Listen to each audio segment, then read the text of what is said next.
Ici Sud Radio. Les Français parlent au français. Je n'aime pas la blanquette de veau. Je n'aime pas la blanquette de veau. Sud Radio Berkov dans tous ses états. Alors voilà, Madame Hidalgo, lassée d'un long voyage, est revenue tel Ulysse à Ithaque. Et imaginez-vous que de très mauvais esprits, chagrins, grincheux, sûrement aigris et probablement jaloux, lui ont reproché d'être allé 3 semaines à Tahiti, alors qu'elle devait y aller pour une très bonne raison. En tant que maire de Paris, surveiller les épreuves de surf qui se passaient pas à Paris mais à Tahiti. Et alors, qu'importe les 20 000 kilomètres, pourvu qu'on ait l'ivresse. Le problème, c'est qu'elle n'est même pas allée voir les épreuves de surf à Tahiti et qu'elle a prolongé son séjour de 3 semaines. Et alors, on l'a dit déjà ici, vous le savez, que elle travaillait tellement pour rendre ce Paris aussi étincelant qu'il l'est aujourd'hui, qu'elle a bien le droit à 3 semaines, même 1 mois, même 1 année, sous les tropiques ou sous les alizés. Eh bien voilà, alors qu'est-ce qui s'est passé? Elle a été en butte, à son retour, à un certain nombre de protestations. On en parle tout de suite. Sud Radio Berkov dans tous ses états. Les perles du jour. Une pâturelle qui fait que des bêtises. Mais non, Anne Hidalgo ne fait pas que des bêtises. Elle fait aussi d'autres choses. Alors on l'a interpellée sur ses voyages au Conseil de Paris, effectivement, pour dire, mais enfin, qu'est-ce que vous avez fait? Alors les élus d'opposition, qui sont toujours mécontents, ils sont pas contents, ils ont même parlé de Tahiti Gate, vous imaginez? Comme si c'était, mais qu'est-ce qu'elle a fait? Elle a rien volé, elle a même pas pris un ananas. Non, elle est rentrée. Alors, il y a eu une séance hier, mercredi, assez fort sur son long déplacement à Pacifique Sud, qui a quand même coûté la bagatelle de, je crois, 60 000 euros. Bon, et alors, qu'est-ce que c'est 60 000 euros quand on dirige Paris? Eh bien, Anne Hidalgo, donc détracteur, qu'est-ce que ça veut dire et tout ça? Eh bien, elle s'est dit, je vais défendre mon séjour et je vais expliquer pourquoi j'étais là. Écoutez, Anne Hidalgo, hier, au Conseil de Paris, en pleine discussion. Vous avez, dans vos expressions, cité un certain nombre de déplacements de cette année.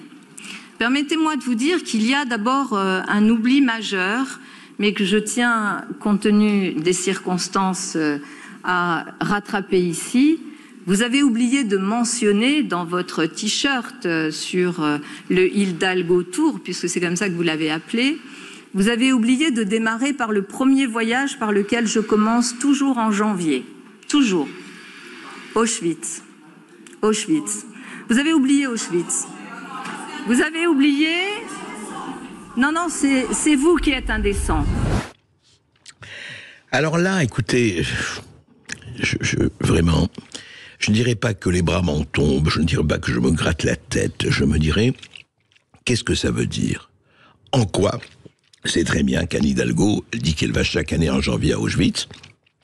Très bien, enfin écoutez, c'est et sa liberté et son engagement, et on le salue. Mais qu'est-ce que ça a à faire pour expliquer, pour se défendre contre 3 semaines à Tahiti? Elle parle d'Auschwitz, ça veut dire qu'on n'a plus le droit de parler de choses, c'est-à-dire que si elle dit Auschwitz, Anne Hidalgo n'a plus droit à même pas une interpellation. Comment? Je suis allé à Auschwitz, donc...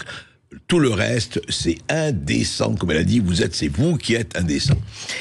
Il y a quand même quelque chose d'assez, et au-delà d'Anne Hidalgo, d'assez terrifiant en ce moment dans le langage politique contemporain.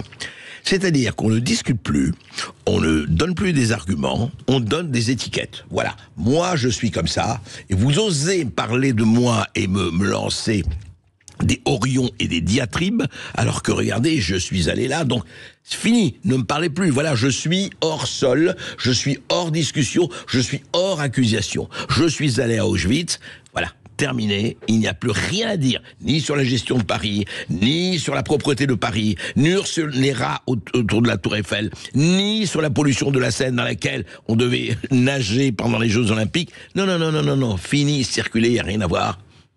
Regardez où je suis allé, et taisez-vous, bande de gueux. Vous savez, quand la discussion politique arrive à ce niveau, je dirais à cet abîme, il y a quand même un problème. Et ce n'est pas, attention, que Anne Hidalgo, hein. Loin de là. Et elle est loin d'être la pire dans cette espèce de pathos, de cette émotion, je dirais presque obscène, dans laquelle on se vautre aujourd'hui. C'est plus possible. Il y a vraiment autre chose à faire pour Paris et pour les autres. Et encore une fois, je le dis, je le répète, je le radote. Travaillez, fermez-la, faites le job pour lequel on vous paye. Et puis, essayez d'écouter ceux qui sont là et qui payent et à qui n'ont pas droit à la parole et qui, eux, se contentent de subir. Non, ça suffit comme ça. Les Français parlent au français. Les carottes sont cuites. Les carottes sont cuites. Sud Radio Berkov dans tous ses états. Pour Clara, un prix littéraire, le seul, l'unique en France, pour adolescents, pour moins de 18 ans. Une fondation, des donations, 16e prix Clara 2023. Et vous allez voir, c'est très intéressant, c'est une histoire tout à fait bouleversante, on peut le dire, que va nous raconter Bernard Spitz. À tout de suite. Sud Radio Berkov dans tous ses états. Langue de mon pays, voilà, une très très très belle chanson d'Yvan Dautin, magnifique, la belle langue de mon pays. Et voilà, vous savez, on dit aujourd'hui, ça y est, les ados, ils savent plus écrire, ils savent plus rien, l'orthographie, etc. L'orthographie est finie, terminée, c'est l'analphabétisation galopante en France. Il y a ça. Mais il y a aussi des gens qui luttent. Et notamment, un prix qui a été créé, le prix Clara, on va expliquer pourquoi le prix Clara. Eh bien, 7 jeunes plumes singulières bouleversent par leur talent. C'est 7 nouvelles d'adolescents qui ont moins de 18 ans et qui écrivent. Et vous allez voir, si vous lisez, il faut le lire, c'est un livre qui vient de paraître aux éditions de Fleurus, vous allez voir combien ils ont, ceux-là, du talent. Et il n'y a pas de raison, et ils sont 7, mais il y en a des centaines, voire des milliers, qui ont autant de talent. Bernard Spitz, vous avez décerné ce prix hier, avec la Fondation Clara. Juste rappeler, je le dis rapidement, mais c'est votre fille Clara qui est morte de malformation cardiaque. Oui, il y a 1% des enfants, André, qui naissent en France, comme partout ailleurs d'ailleurs, avec une malformation cardiaque. C'est très peu connu. La pédiatrie cardiaque, c'est quelque chose, ce sont des petits services, et ce sont des gens extraordinaires qui, partout, essayent de sauver des enfants qui ont des malformations cardiaques. Quand vous annoncez à l'antenne qu'un enfant s'est écroulé sur un terrain de foot, on se dit il a fait une crise cardiaque. Oui, mais pourquoi ? Et en fait, en réalité, c'est parce qu'il y a des malformations cardiaques qui ne déclenchent pas de sujet au départ, donc il n'y avait pas d'alerte. Mais en fait, c'est fatal si on ne les anticipe pas et si on ne les traite pas. C'est ce que fait le professeur Bonnet de l'hôpital Necker. Donc l'idée qui est née d'un certain nombre d'écrivains quand Clara est décédée, des grands écrivains, comme Éric Orsena, comme Georges Semprin, la famille d'Ormesson, Gilles Cohen-Solal, etc. Ça a été de se dire, finalement, elle écrivait beaucoup, elle lisait beaucoup. Le sens, c'est de transformer une expérience tragique en quelque chose de positif. Comment ? De faire que tous les jeunes enfants, tous ceux qui ont envie de lire et d'écrire, puissent avoir leur chance. C'est difficile. Ouais. Quand un jeune veut faire des jeux vidéo, s'il est bon, il va trouver. Mais écrire, ça c'est dur. C'est pas évident, effectivement. Et c'est un hommage effectivement à Clara, qui est morte à quel âge ? 13 ans et demi. À 13 ans et demi, voilà. Comme d'ailleurs la plupart des enfants qui ont ce type de malformation. Et alors donc, justement, depuis des années, voilà, chaque année vous le faites, vous le fêtez. Et ce qui est intéressant, c'est que vous avez constaté, et ça c'est formidable, qu'il y a de vrais talents chez ces adolescents. Mais il y a beaucoup de vrais et de grands talents. Et honnêtement, quand on regarde depuis maintenant, on a fêté à l'Académie française. L'Académie française a reçu hier les 100 premiers lauréats du prix, puisque depuis 16 ans, effectivement, au total, il y a une centaine de lauréats qui ont été primés. On les a reçus et c'était très émouvant parce qu'en fait, à la fois, on voit à travers la lecture de ce qui est de leur texte, on voit les thèmes récurrents chez les adolescents, les problèmes familiaux, les problèmes de santé, le harcèlement scolaire, le suicide.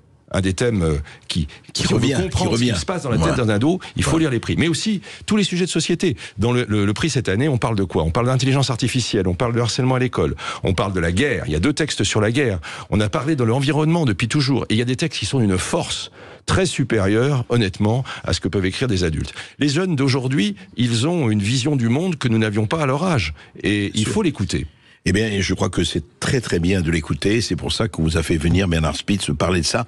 Et du point de vue des recherches sur les malformations cardiaques, vous intervenez aussi.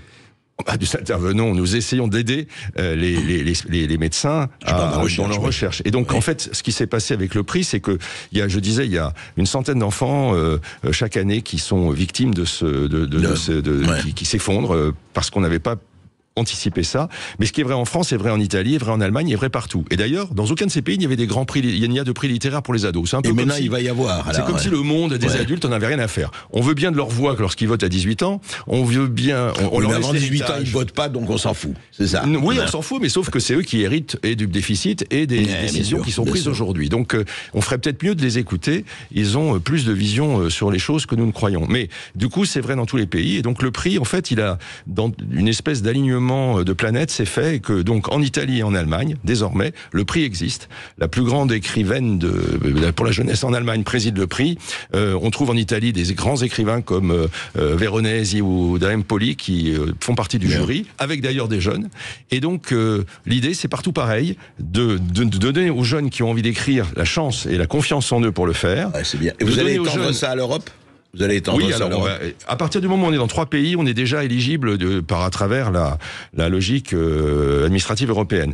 Mais l'important, c'est qu'on peut faire des croisements dans tous les sens. C'est-à-dire que d'ores et déjà en Allemagne, beaucoup de jeunes Allemands apprennent le français à travers des textes du prix Clara. Parce que l'un des plus gros éditeurs allemands de livres scolaires fait ça. Les publier, oui. Et donc, on va avoir entre l'italien, le français et l'allemand ces possibilités de croisement. Quant à la recherche, à chaque fois, le prix de la vente du livre, qui est modeste, et qui est vraiment, et devrait être à Noël une idée pour tous les ados, quand les parents s'inquiètent de les voir uniquement sur les réseaux sociaux. C'est 12 €, hein, le prix de vente est de 12 €. Le produit de la vente va au financement donc de la recherche, et on a déjà pu faire des grands progrès. Le professeur Bonnet à Necker, mais il a des homologues en Italie, en Allemagne, avec lesquels il travaille, et donc on va mutualiser cet effort. Voilà, nous, c'est les Français parlent au français.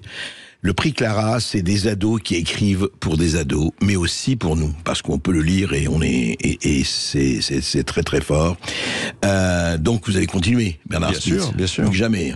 Bien sûr, l'objectif, c'est que ce prix s'inscrive effectivement dans toute l'Europe et qu'on puisse être un pont de connaissances et de compréhension. Les Italiens ont créé un système pour une institution pour suivre l'évolution du langage, de la langue italienne à travers les ados.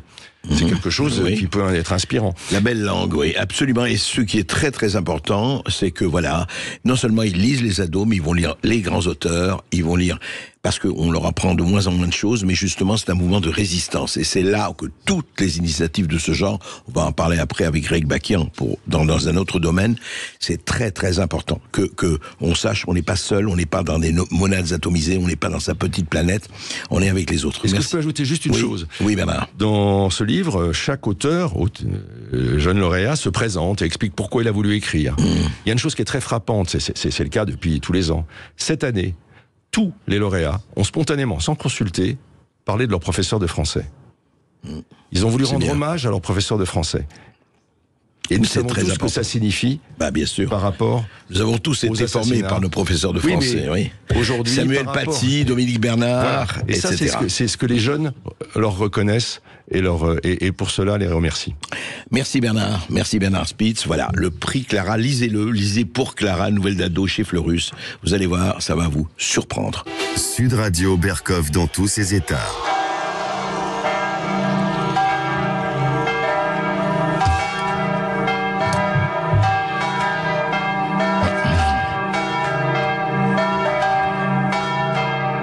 Lorsque les cloches cesseront de sonner, avait écrit Philippe de Villiers.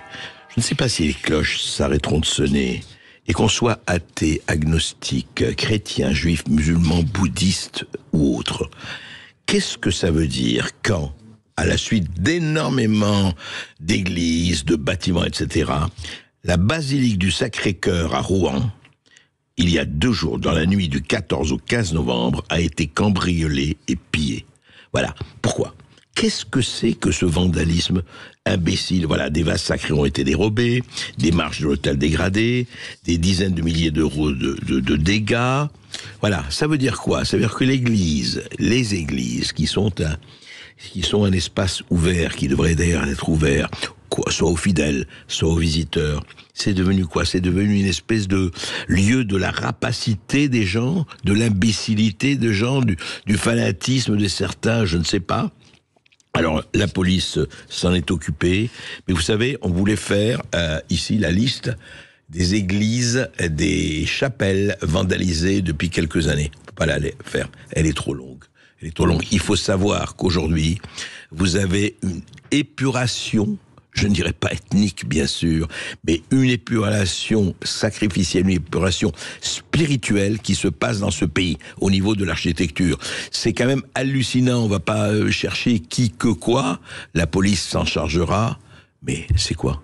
C'est quoi ça? Alors vous voulez quoi? Demain ce seront les prix Dieu qui sont par milliers dans toutes les routes de France et de Navarre. Après demain ce sera quoi, les sacristies. Après, mais c'est quoi, les cimetières, bien sûr, ça a commencé depuis longtemps. Je veux dire par là qu'il y a quelque chose de totalement nihiliste, mais nihiliste au très mauvais sens du terme. Et surtout, il y a quelque chose de totalement décomposé. Je veux bien qu'un certain nombre de gens aient la cervelle embouillie et qu'il n'y a plus que le désert du Sahara et le vent du Sahara qui passe. Il n'y a plus qu'un dernier neurone qui se bat avec l'avant-dernier. Enfin, ça va comme ça, ça va comme ça. Qu'est-ce que c'est que ce pays qui accepte qu'on démolisse son patrimoine, parce que c'est un patrimoine non seulement religieux, non seulement spirituel, c'est un patrimoine historique, c'est un patrimoine mémoriel. Et qu'est-ce qu'on fait? On laisse faire? Oui, c'est ça, on laisse faire, oui, circuler, il n'y a rien à voir, comme d'habitude, ça suffit. Si vous ne voulez pas que ce pays devienne une maison de passe, un open space, mais un open bar, ben peut-être il est temps à chacun d'entre nous de se réveiller un peu.